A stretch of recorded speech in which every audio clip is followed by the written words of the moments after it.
Doctors couldn't save the female CEO until a poor single dad did something shocking. 500 of the world's best doctors, millions of dollars spent, every treatment failed, every specialist baffled. A woman dying in the most exclusive hospital suite in Boston, her body destroying itself in ways medical science couldn't explain.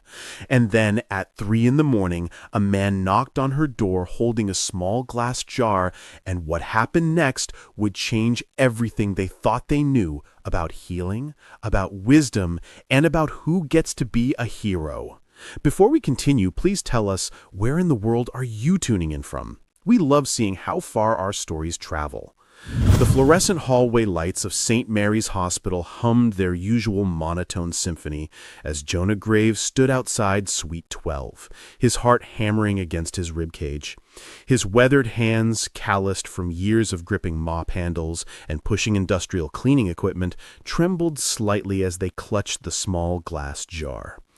It was 2:47 a.m. on a Tuesday in October.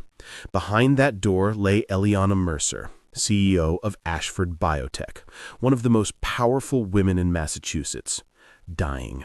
And he, a 40-year-old night shift janitor, was about to walk in there with something that could either save her life or get him arrested.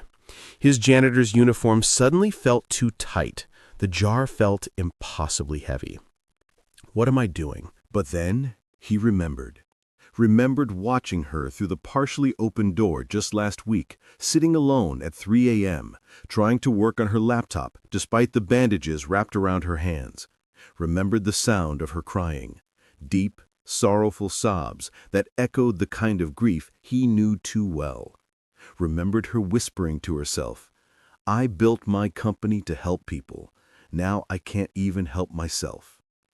Jonah raised his hand and knocked. The door opened almost immediately.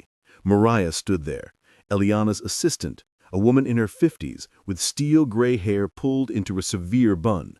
Her eyes narrowed the instant she saw him. "What are you doing here?" Her voice was sharp as a scalpel. "This is a private room." Jonah's throat went dry. "I wanted to speak with Miss Mercer." "About what? The floors?" Mariah's tone dripped with contempt. She positioned herself squarely in the doorway, a human barrier. "It's almost 3 in the morning. Get out immediately or I'm calling security." "Mariah, wait." The voice from inside was weak, barely above a whisper. "What is it you want?" Jonah tried to see past Mariah's shoulder. "Ma'am, I know how this looks." "Oh, I'm sure you do." Mariah's hand moved to her phone. "A janitor showing up in the middle of the night with who knows what in a jar. This is completely inappropriate. I'm calling security right now." "Please," Jonah said, his voice gaining strength. "I've watched Miss Mercer suffer for weeks. I've seen the doctors fail one after another. And I have something that might help." Mariah actually laughed, a harsh, incredulous sound that made Jonah's face flush. "Are you serious right now? You have something that might help? You, a janitor, have solved what the best medical minds in the world couldn't?" She turned her head slightly toward the room. "Eliana, this is absurd. He's probably trying to sell some snake oil. Security will—" "It's not snake oil." Jonah's jaw clenched. "It's a remedy that saved my daughter's life when she had a condition that destroyed her skin, when the doctors gave up." "Oh, please. Every charlatan has a story. Every scammer preys on desperate people. Eliana, I'm calling security now. This man is clearly—" "Show me." Both Jonah and Mariah turned to look toward the bed. "Eliana, you can't be serious," Mariah protested, her voice rising. "This man is a nobody. He cleans floors. He probably got this concoction from some internet conspiracy site. You've had Nobel Prize winners examining you, and you're going to listen to— Show me what you brought." Eliana's voice was stronger now, cutting through Mariah's objection. He held up the small jar. Through the glass, a golden substance caught the light. "It's a specific mixture of calendula, colloidal oatmeal, raw honey, and lavender oil, but the key is in how it's prepared and where the ingredients come from." Mariah scoffed loudly. "Honey and oatmeal? This is ridiculous.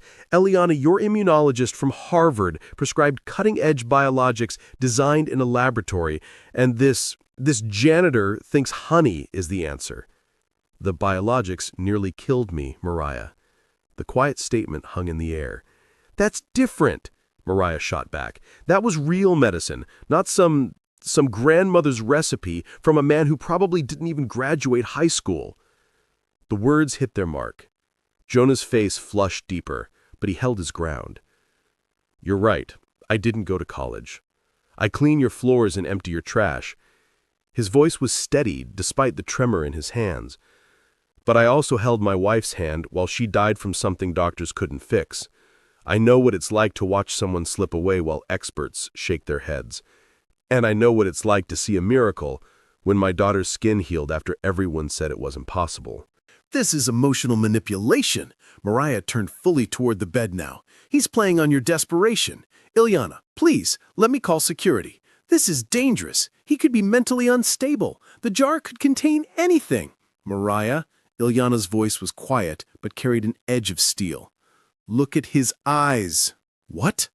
Look at his eyes. Look at his hands. Mariah glanced at Jonah dismissively. I don't see. His hands are shaking, but not from fear, from hope, from the weight of what he's about to do. There was a pause. Then Ilyana continued. He knows he could lose his job for this. He knows we could have him arrested. But he came anyway. I've seen 1,000 doctors in the last 6 weeks, Mariah. Every one of them looked at me like a puzzle to solve, like a challenge to their ego, like a case study for a medical journal. Another pause.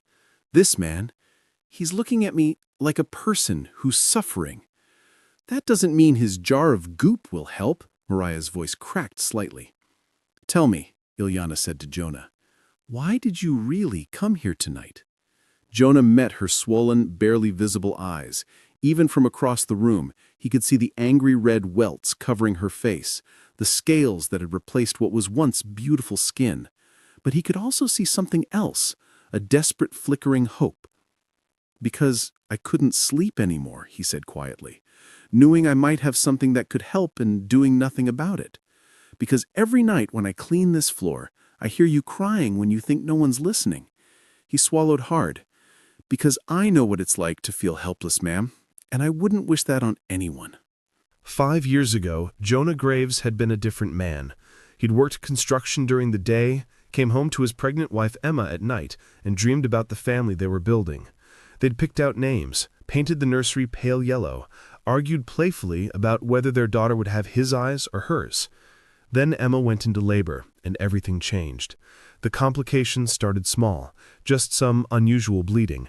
Then her blood pressure spiked. Then her organs began failing one by one. The doctors ran tests, administered treatments, brought in specialists. Nothing worked. It was as if her body had turned against itself in ways they couldn't understand.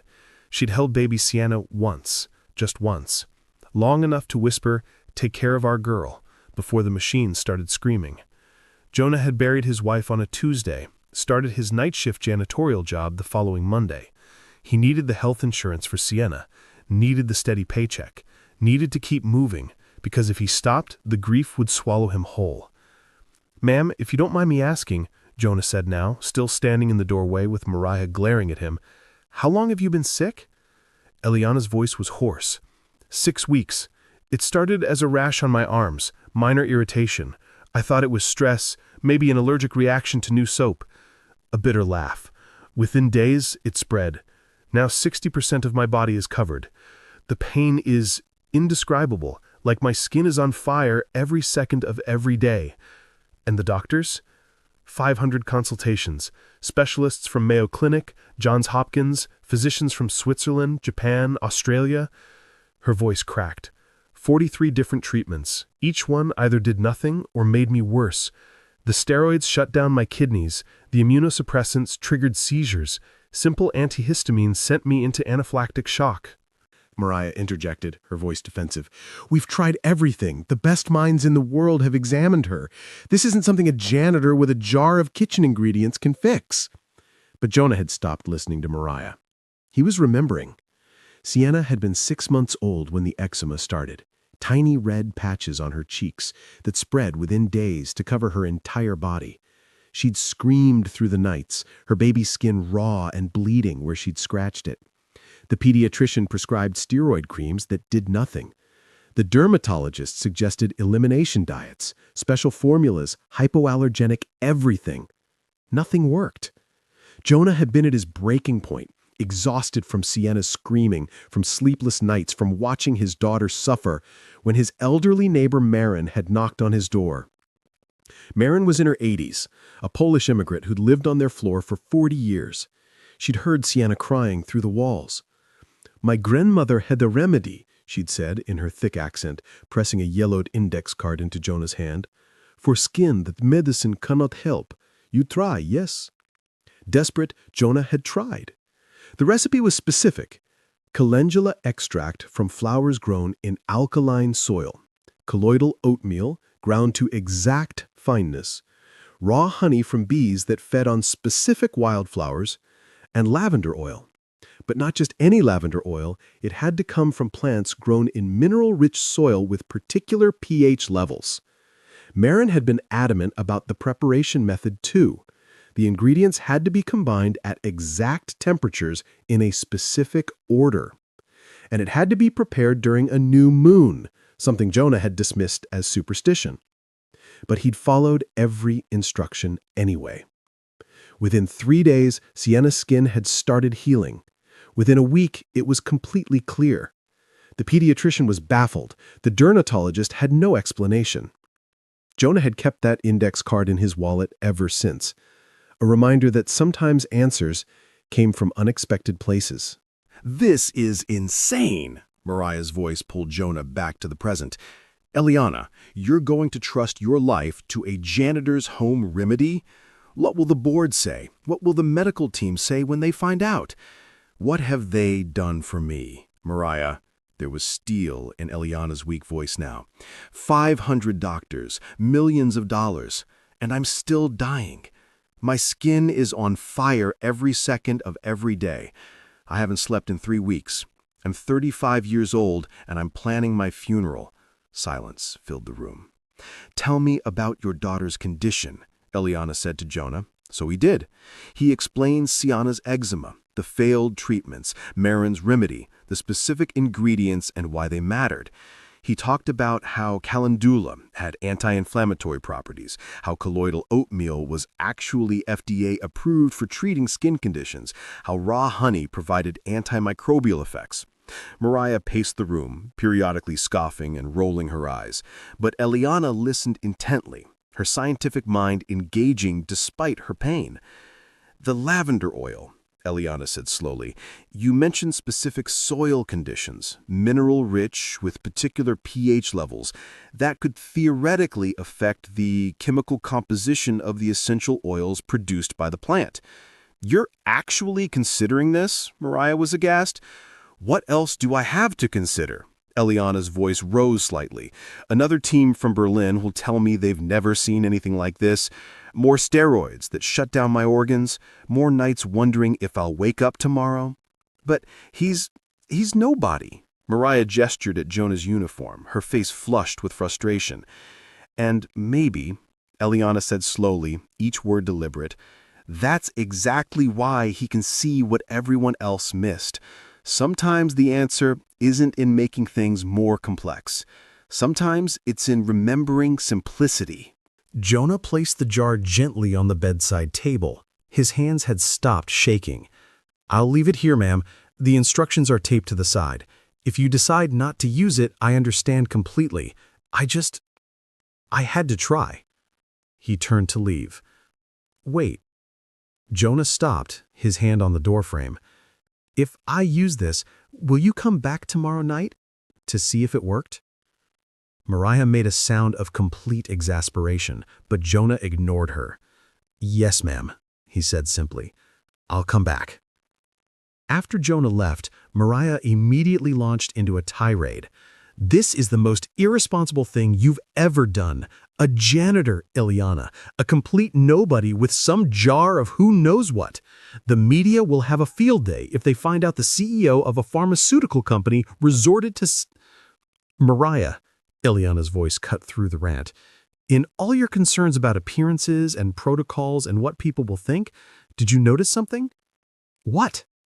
He never asked for money, never mentioned a reward, didn't even ask me to try it. He just left it here and said he understands if I don't use it.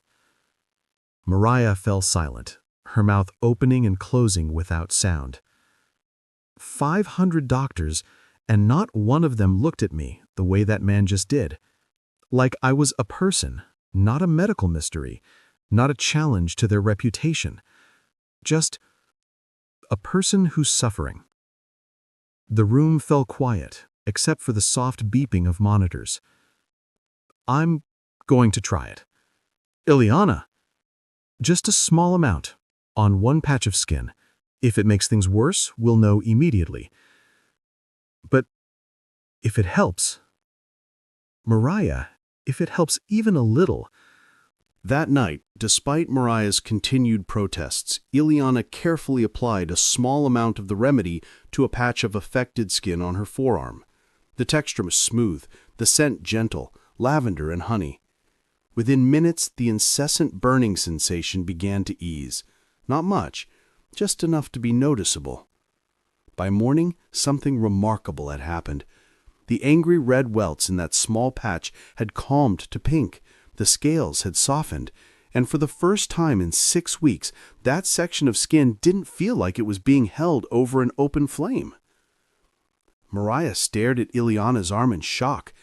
It's probably coincidence. Spontaneous improvement. These things happen.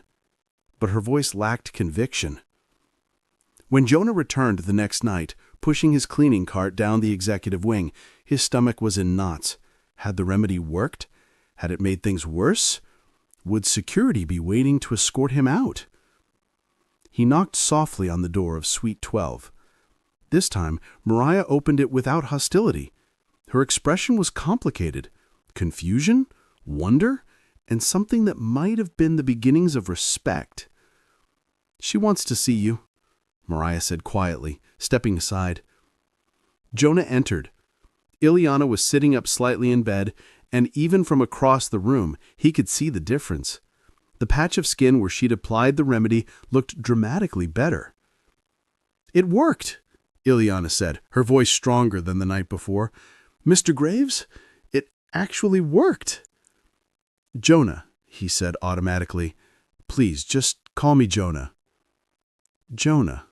She smiled, the first real smile Mariah had seen in weeks. "I applied it to larger areas this morning. Same results.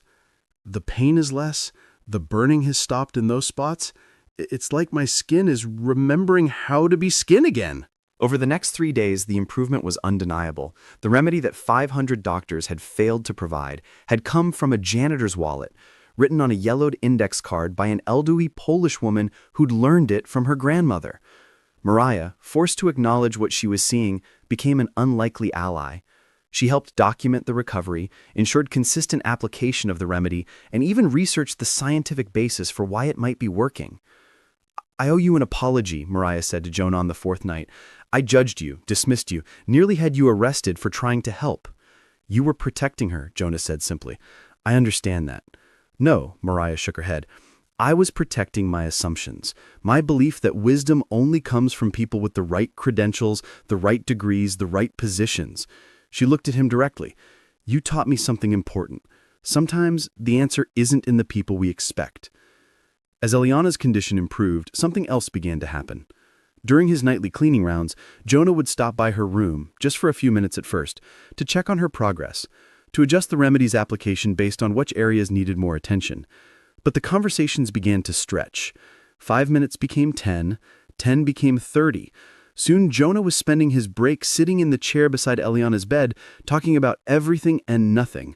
She learned about his life, about Emma's death and the medical mystery that had taken her, about 4-year-old Sienna who loved drawing and asked endless questions about how clouds stayed in the sky, about his mother who watched Sienna during his night shifts but was getting older, more tired, about the weight of being a single father, of working a job that exhausted his body so he could provide for his daughter.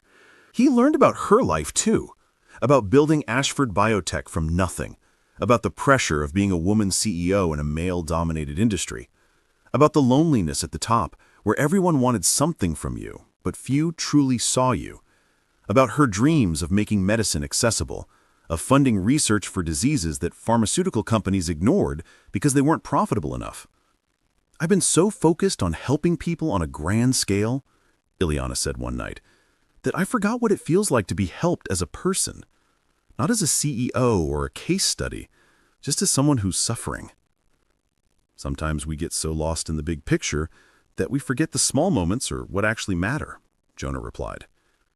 Mariah watched these midnight conversations from the doorway, saw her boss laugh for the first time in months, saw the isolated executive becoming someone softer, more open, and she saw Jonah, this man she'd dismissed as nobody, treat Ileana with a gentleness that had nothing to do with her money or position. One night, as Jonah was leaving, Mariah pulled him aside. "She's falling for you," Mariah said bluntly. "You know that, right?" Jonah's face flushed. "We're just talking."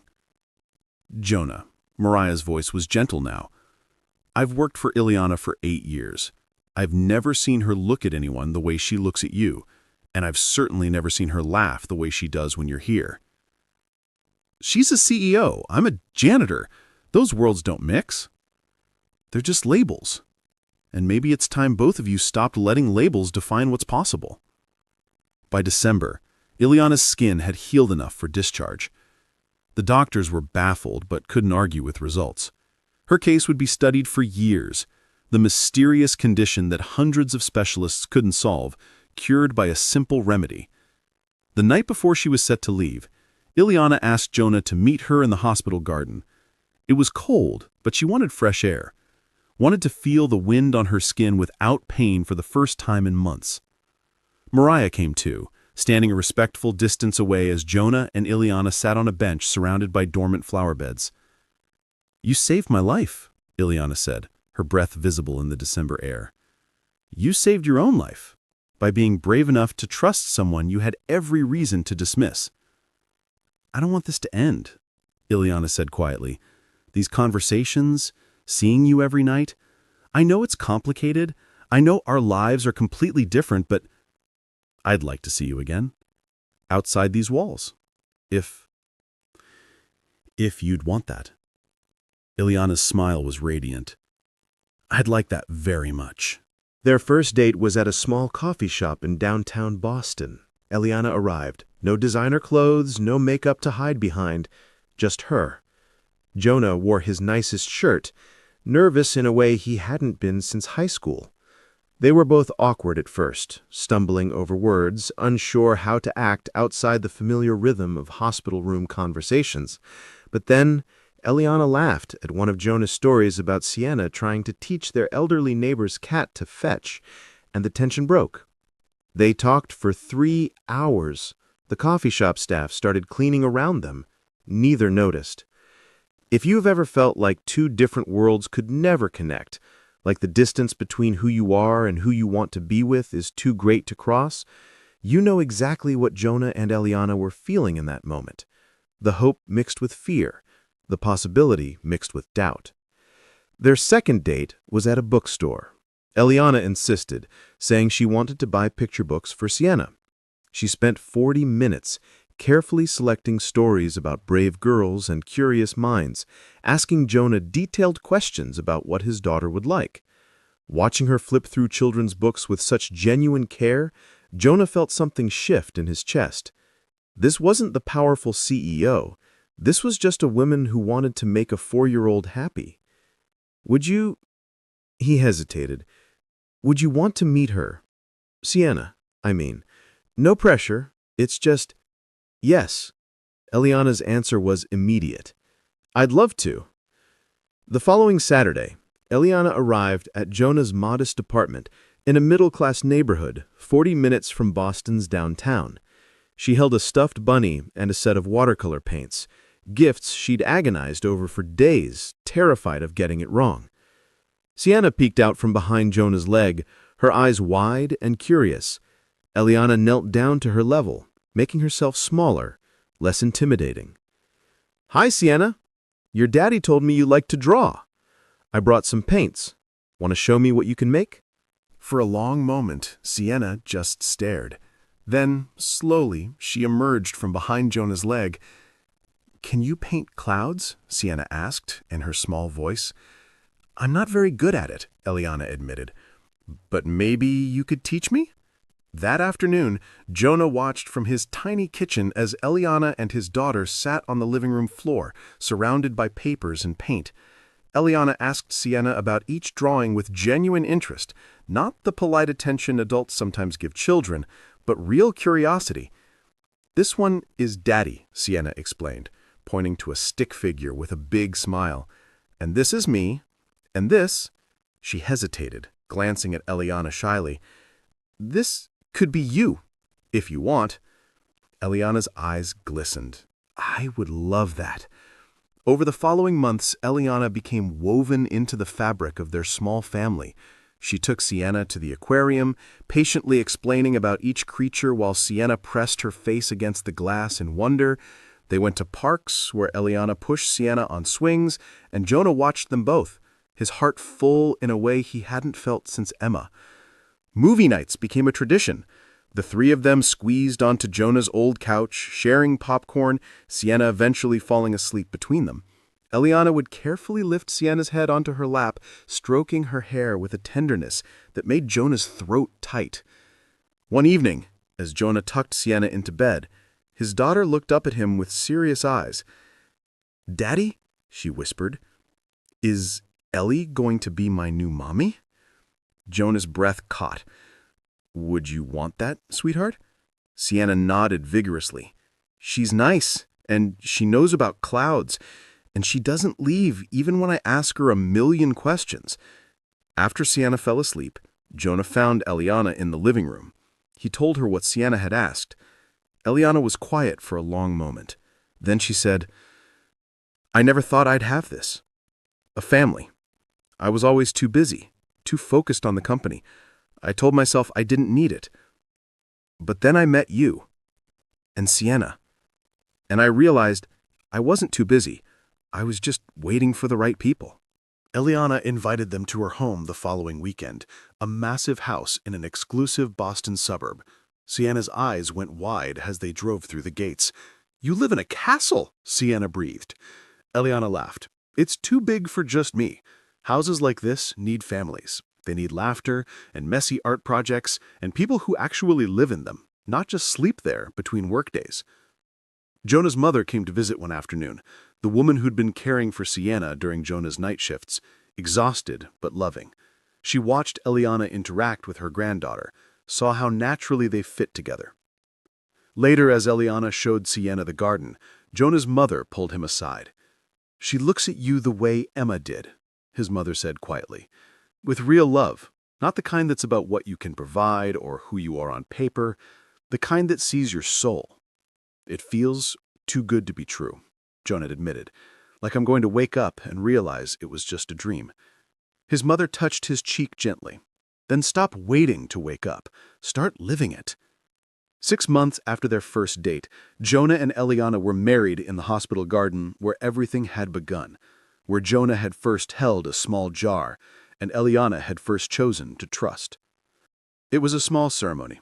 Close friends, hospital staff who'd witnessed the miracle, Jonah's mother in the front row dabbing her eyes with a tissue, and Sienna, dressed in white as the flower girl, clutching her stuffed bunny and beaming with joy. Mariah stood as maid of honor, still sometimes shaking her head in wonder at the journey that had brought them here. As Eliana walked down the makeshift aisle, her skin completely healed and glowing with happiness, Jonah felt tears prick his eyes. The janitor and the CEO, worlds that weren't supposed to touch, let alone merge. But they had, because sometimes love doesn't care about labels or expectations or what society says should be. The vows were simple but powerful. "You saw me when I was invisible," Eliana said, her voice steady. "You helped me when I had nothing to offer in return. You taught me that strength isn't about power or control. It's about being brave enough to care even when it might cost you everything." Jonah's voice was thick with emotion. You taught me that walls can come down, that different worlds can become one, that love doesn't see job titles or bank accounts, it just sees hearts. And your heart is the most beautiful thing I've ever known. Kiss her, Daddy, Sienna shouted, unable to contain herself, and the small gathering erupted in laughter. Jonah did, and as everyone applauded, Mariah stepped forward for her toast. 6 months ago, Mariah began, her voice carrying across the garden, I almost called security on this man. I saw a janitor, someone beneath us, someone who had no business being in that room, and certainly no business suggesting he could help where brilliant minds had failed. She paused, looking at Jonah with open warmth now. I was so wrong it makes me ashamed, but it also taught me the most important lesson of my life. Wisdom doesn't come in expected packages. Sometimes the most extraordinary solutions come from the most ordinary people who have the courage to care. She raised her glass. Jonah gave Eliana her life back, and Eliana gave Jonah and Sienna something beautiful too. A family completed. Here's to seeing past labels, here's to courage, here's to love that defies expectations. As the small reception continued, Eliana found a quiet moment with Jonah. Do you remember what you said that first night? She asked. In my hospital room? I said a lot of things. Most of them probably sounded crazy. You said you couldn't sleep anymore, knowing you might have something that could help and doing nothing about it. She took his hand. That courage changed my life, not just because of the remedy, but because you showed me what real strength looks like. It's not about having power. It's about using whatever you have to help someone else, even when the world tells you you're not enough. I'm still just a janitor, Jonah said softly. No, Eliana shook her head. You're the man who refused to let labels define what you could give. You're the father who works night shifts so his daughter has everything she needs. You're the person who saw suffering and couldn't walk away. She smiled. And now you're my husband. That's all the definition you need. Their life together became something neither had imagined possible. Eliana continued running Ashford Biotech, but differently now, more present, more grounded, remembering that the point of the work was always the people it served. She started funding research into rare conditions that big pharmaceutical companies ignored, remembering what it felt like to be the patient everyone gave up on. Jonah enrolled in evening classes, pursuing the education he'd never had the chance to complete. Eliana supported him, not with money, but with belief, studying with him at the kitchen table after Sienna went to bed, celebrating every test passed, every milestone reached. But he never forgot where he'd come from. Once a month, he volunteered at the hospital, working alongside the janitorial staff, reminding himself that dignity isn't defined by title. Sienna thrived. She had a mother figure who attended every school play, who helped with science projects, who listened to endless questions about why the sky changed colors. And she had a father who showed her every day that real strength is about character, not credentials. Their family, born from impossible circumstances, became something beautiful, living proof that healing requires looking past titles to find genuine hearts, that love finds you in the most unexpected places, that sometimes the person who cleans your floors might not just save your life, they might become your whole world. The story of Jonah Graves and Eliana Mercer spread beyond Boston, becoming more than a medical mystery solved. It became a reminder that miracles don't always come wrapped in expensive packages, that wisdom can be written on yellowed index cards, that the most important qualities, courage, compassion, the willingness to try when others have given up, have nothing to do with degrees on walls or zeros in bank accounts. It reminded everyone that in our rush to find complex solutions, we sometimes miss the simple truth. Healing begins when we're brave enough to see past what someone is labeled as and instead see who they truly are. From a hospital room at 3 a.m., to a family built on courage and love, their story proved that sometimes the most extraordinary things happen when ordinary people refuse to accept that extraordinary is out of their reach. Have you ever found something beautiful in the most unexpected place? Have you ever been underestimated or witnessed someone everyone dismissed turn out to be exactly what was needed? Share your story in the comments. Hit that like button if this touched your heart, and subscribe so you never miss stories that remind us all that miracles are still possible. Because sometimes the answer you're looking for isn't in the places everyone tells you to look. Sometimes it's in the hands of someone the world overlooked. Someone who saw you not as a puzzle to solve, but as a person worth saving. And sometimes that makes all the difference.